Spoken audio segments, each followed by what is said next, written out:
Is your Roku Streaming Stick constantly lagging, buffering, or throwing an overheating warning on your screen? The problem might actually be how you have it plugged into your TV. Most of us just jam the Roku directly into the HDMI port on the back of the television. But this is a massive mistake that is quietly killing your device.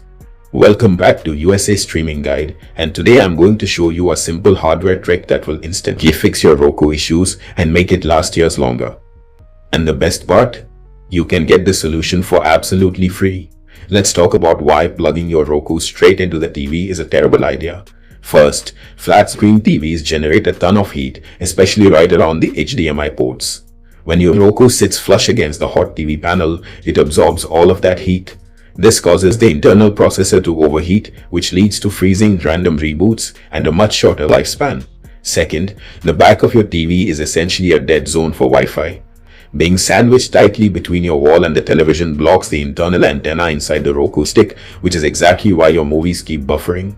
Finally, there is physical stress. Roku sticks are bulky, and plugging them straight in puts heavy pressure on your TV's delicate HDMI port, especially if your TV is wall-mounted. The ultimate fix is a simple HDMI extender.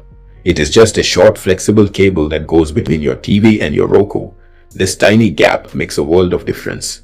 It moves your Roku away from the hot TV panel so it gets proper airflow and stays cool. It takes all the physical weight off your TV ports. And because it hangs slightly away from the TV body, your Wi-Fi reception improves instantly. Now, you could easily buy one of these online, but you don't have to. Roku actually knows overheating is a common issue. If you visit the official Roku website and search for the free HDMI extender form, you can simply enter your Roku serial number and they will ship an extender directly to your door for completely free.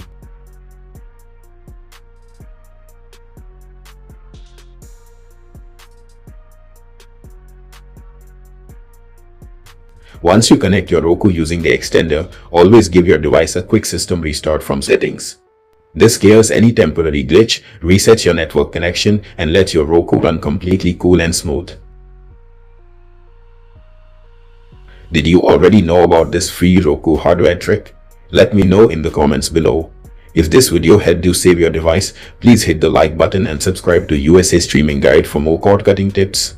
See you in the next one.